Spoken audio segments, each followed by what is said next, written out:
Hey Jabbers, today we are chatting about ways to promote your business and how to form relationships without being, dare I say, annoying to other vendors. Let's dive into some tips on ways to form solid relationships with those in your industry. Hey Mm, Gabby. Hey, Kari, this is gonna be a goodie. Gabby wants to preach a little bit. So let's rip the band-aid off because I think you feel very strongly about this. But let's talk about promoting your business in Facebook groups. Mm, let's talk about it because I run a few Facebook groups and I have tried to leave them many times, but I can't because I own them and I just want to leave and I keep trying to give them to people and they won't take them. So the biggest issue with the Facebook groups is people only join, and these are wedding vendors and for couples, and they are one is local to Nashville area, one is more for adventurous weddings. So but every group ends up being the same. People go on there just to promote themselves. So two things happen. Either one, they say, "Hey, my name is Jane and I'm a wedding photographer. Here's my website." Or um hey, $1,000 off for upcoming photography for new clients, or some poor couple posts, has the courage to post something like, "I'm looking for a photographer in Los Angeles for this date," and hundreds of photographers drop their websites in the comment. But what bothers me about this, that as if I were that couple, I would have absolutely no idea how to even start looking through people's comments. And what I would like to see more is answering the couple, saying hello, couple's name. Um, I've personally been to your location. I love the big oak tree that it has for the ceremony. Here's a gallery that I can show you about that location. You might like it. Or perhaps even something like, what are some things that you're excited about for your wedding? Like, what are some of your photography preferences? Do you want candid? Do you want family portraits? Like, ask questions because the couples don't know what they don't know, and they don't realize that they need to narrow down their criteria a little bit by telling us, whoever's reading the Facebook post, what exactly they're looking for and what their budget is. I'm not going to judge anybody on their budget, but we need to know what it is in order to weed out people that are overpriced or underpriced. So, yeah, I'm really struggling with how these people are promoting themselves in Facebook groups because it comes off really spammy. And I guess I also want to preface most of your Facebook groups, the rules in there is to not promote your business, right? It's Of to make course. connections with other vendors in the industry. So, yeah, I mean, it is tricky because I think most people are so thirsty for work It's a great that way of they're putting it. just willing to be like, yeah, like look at my website. But I think that's a really great point of asking questions, being inquisitive, because it might stand out to those clients more that they actually care about them versus like, hey, here's my website. Like, would love to work with you, because it's like, how many Facebook groups are you just dropping your website into people? Right. Right. And I think, yeah, targeting them more personally is important, like addressing them by their name, and asking any questions, or at least telling them what you specialize in. Like maybe you're, a warm tone photographer that loves to capture couples and their dogs at the ceremony. Like that could be someone, ding, ding, ding, ding. Oh my God, we have three dogs. We love to bring, like, that could be the moment that they connect with you. And I don't mean to like focus on photographers here. It's any vendor that Yeah. pops up. Like someone posts a question about hair and makeup, and it's just crazy what the comments are. So I guess that would just be my only tip, at least for Facebook groups, is one, read the rules, because the other thing that I implemented in our Facebook groups is I have a dedicated prompt, a post every Monday that is solely to promote your business, so that at Mhm. least it is all in the comments under that prompt. And I welcome you to put your discounts, put your deals, put all of the promo stuff you want. But that is the one day a week. And it's weekly. It's not just once a month, it's Oh, wow. weekly. So more so for my sake, I want to get rid of all of those ones, but that they're visible. And then I want to keep the rest of the conversation open for more helpful, information, which it's not. Yeah. Are these Facebook groups, are they just vendors or do they also have like Both. potential clients being a part of Yeah, it? both. Yeah. And I do know some people have booked their vendor through the Facebook groups, but I think so many better relationships and better connections could happen if people were asking questions. Yeah, for sure. Facebook groups are tricky, so props to you for running those. I keep trying to leave. So, um, Sometimes I like I don't know. Sometimes I'm in them, sometimes I'm not. I'm like this is toxic for me, like seeing people's posts. But I think if you follow the rules, you can like form a good community of like supportive industry colleagues. yeah. Yeah, I think so. Okay, let's talk about newsletters because I think this is something you are really good at and you've taken a few courses and people really talk about how the relationship building in newsletters can be so strong. Walk us through that. Yeah, I think over the years, I mean, they always say, right, build your email list because you own it versus Instagram, social media could go away, like TikTok could be banned, like all of those things, right? Like you could lose your account on Instagram. And I've definitely worked harder over the years to build my email list. I still find it tricky from time to time, given what we do, because we don't really have repeat clients. So if they're married already, a lot of times they don't want to stay on the email list because they're like, I'm done with my wedding, on to the next chapter of life.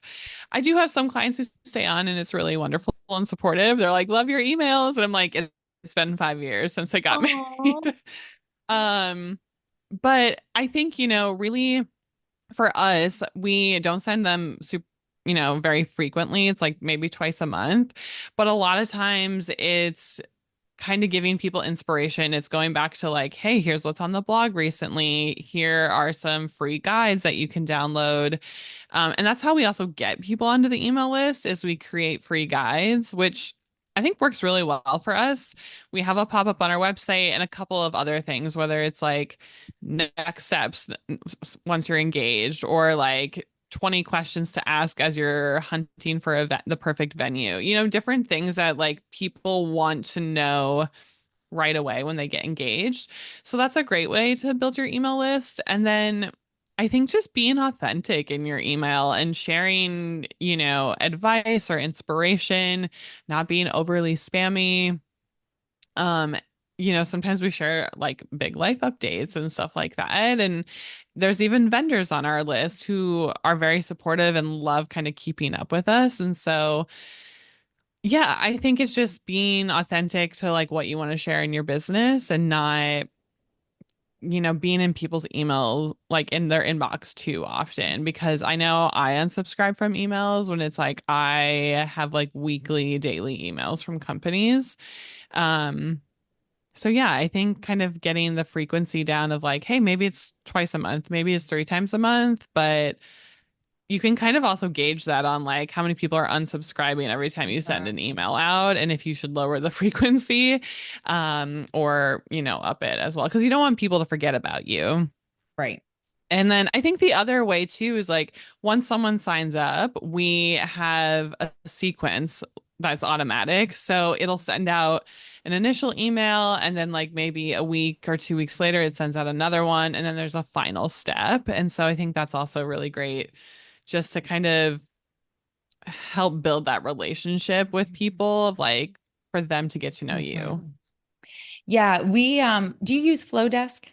Yeah. Okay, yeah, we do too. And they just launched something. Well, maybe it's been a minute since they launched it, but we just started using it where we can segment the list within an email. So for example, we also have a sequence. The pop-up comes up for a free budget guide. The client downloads it, it sends them an initial email. Then I think it sends them like a get to know the team email. And we have locations because some of us are on the East Coast, some of us are in Nashville and then beyond. And so, depending on who they click or what gallery they're interested in clicking, it will take them to a different sequence altogether. So, if they click on Oh. the main wedding, like they're interested in a main wedding venue, then it takes them to a sequence that is fully focused on main venue tips, weather or, budget, whatever it is, and a full breakdown on that. So we found that we just implemented that recently, but we found it to be a great way again to personalize it even more. And they don't feel like, well, these desert weddings don't concern me. I'm interested in a foresty East Coast wedding. Yeah, that's great. And I think even for people, I mean, sometimes we get people who sign up, right, through a free download, but then they're not inquiring with us. So sometimes even in an email, it's like, hey, we kind of like prompt it of like, hey, we only have so many slots open for next year. If you're looking for a planner or know someone that is, like, it's also a good reminder to people that are on your list because maybe they have a best friend getting married True. or, a cousin or whatever that they could be like, hey, I follow this person, you should check them out. They have a couple more slots open. So, it's a long game for sure, but I think it's definitely key to building your business and, especially if you have like products that you're selling, Hmm. it's even more beneficial. Yeah.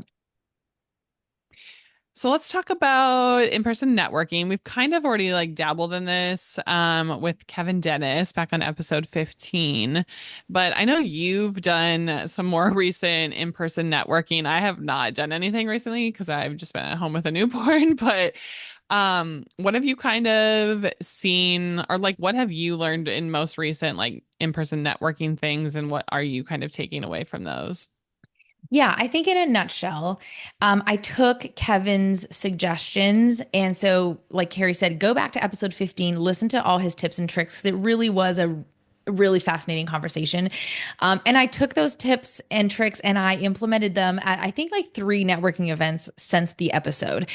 And in a nutshell, what I learned is people love talking about themselves. It's where they feel more comfortable and they just love talking about themselves, and the first question they know to ask is like, what do you do? That's a very American way of creating conversation. So what I suggest is when you are going to a networking event, and the whole idea is that you want to form a relationship, you want to build these connections to bring you business down the road, but don't go into it just giving out your business card, right? Go into it having 3 questions maybe ready that relate to what you saw on their social media page. Or usually there are ways that you can get to know who the attendees of an event are. Like you can see the guest list in some of the online RSVP programs and stuff like that.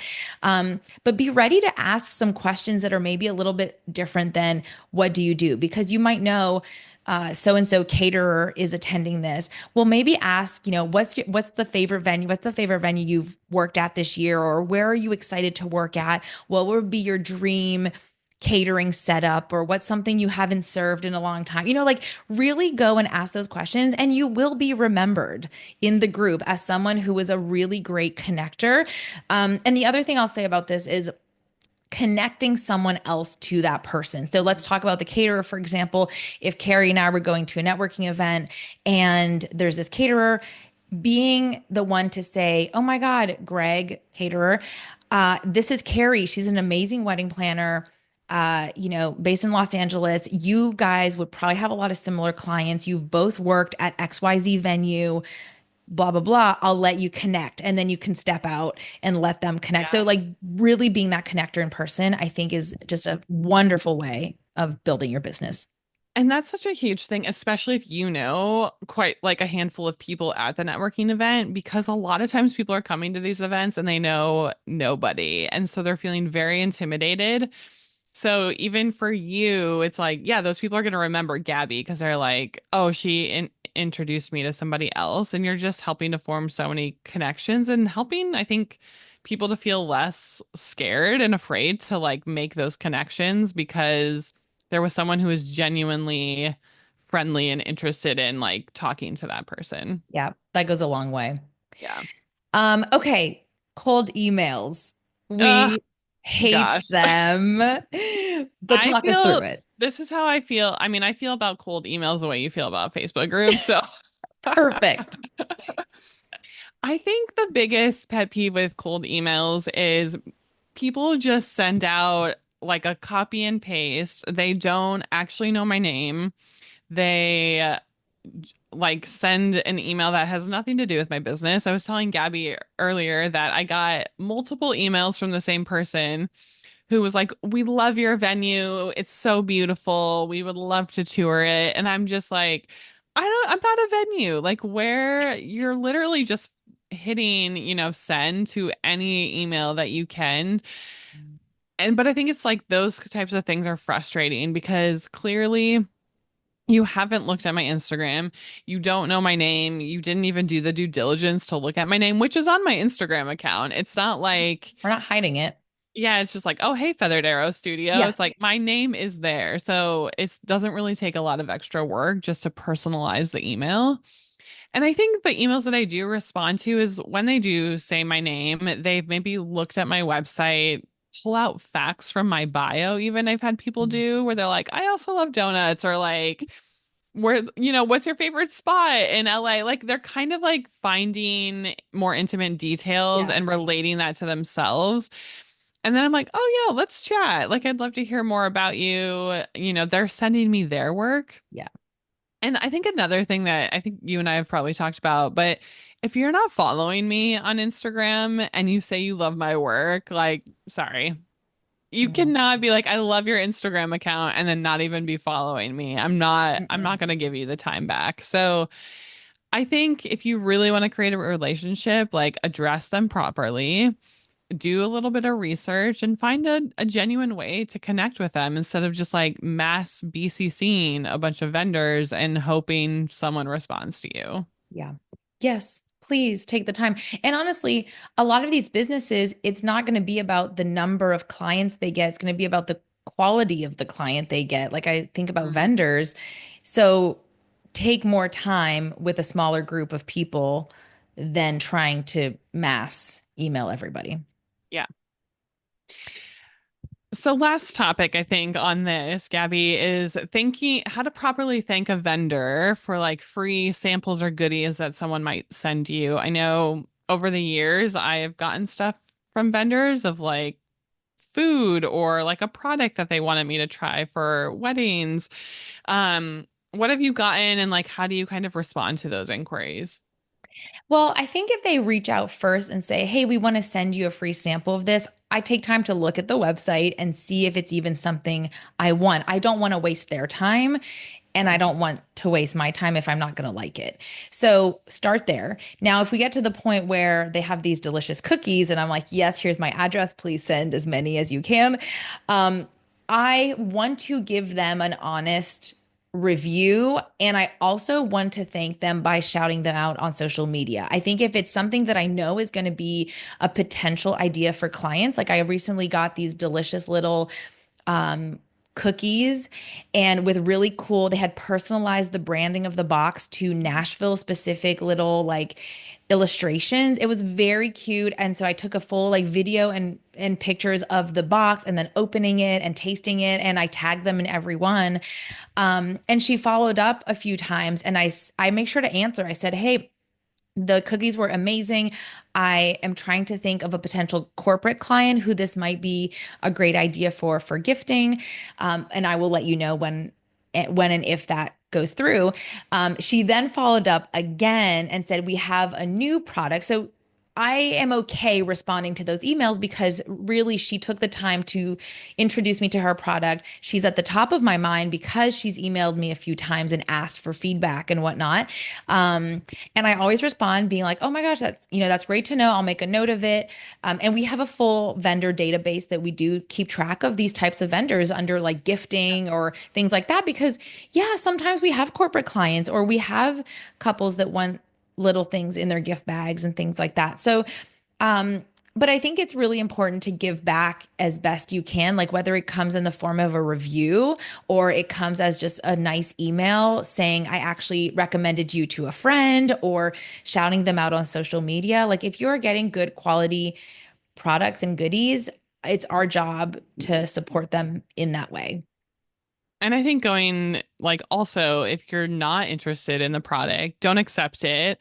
Or if you get it and you don't like it, be honest in the feedback. Just be like, I don't think this is for me. Definitely don't leave a bad review for them. But I Yes. think just being honest with them and still thanking them, right? Because they spent money to send you a product or something to try. And I think that does go a long way when someone is willing to send me something for me to try, because I think that's the best way to build a relationship, Mhm. right? Like if I try it and love it, I'm going to recommend you Mhm. to clients. Yeah, exactly. Well, guys, I hope these tips were helpful. As you start thinking about your vendor relationships and how to collaborate with new people, I think the moral of the story is don't spray and pray. Like, really be mindful with your connections, be authentic, and less is more. Like, take more time with a select few people instead of going out and trying to create some type of relationship with everybody. They're not everybody's going to be the right fit for your business. So, we're so glad you tuned in to this episode, and we will catch you on the next one. Bye, Jabbers.